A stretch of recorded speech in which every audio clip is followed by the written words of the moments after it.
نوجوانوں کو دین کے نام پر تقریب کار بنانا کس طرح تحریک لبیک اور ان جیسی جاہل فسادی جماعتیں دین، ایمان اور ناموس رسالت کا نام لے کر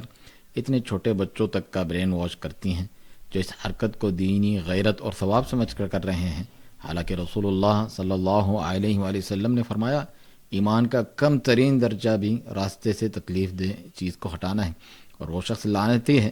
جو لوگوں کے راستے میں تکلیف دہ چیز ڈالیں۔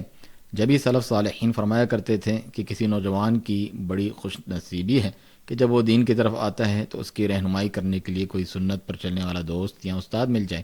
اس بارے میں مزید جاننے کے لیے ہماری ویب سائٹ پر مقالہ پڑھیں، اخوانی جوانی، اور سنت و سلف صالحین کے فہم کے مطابق عقیدہ و منہج سیکھنے کے لیے ہمارے آن لائن کورسز جوائن کریں جو طارق علی بروہی آن لائن اکیڈمی میں 1-on-1 اور گروپس میں بھی دستیاب ہیں۔ اس کے علاوہ طارق علی بروہی ڈیجیٹل ہب کے پیٹریون پیج پر بھی ریکارڈڈ دروس اور ای بکس حاصل کی جا سکتی ہیں یا آرڈر پر ہارڈ کاپی بھی پرنٹ کروائی جا سکتی ہے۔ اللہ تعالیٰ امت مسلمہ کے نوجوانوں کی ہر قسم کے شر پسندوں سے حفاظت فرمائے۔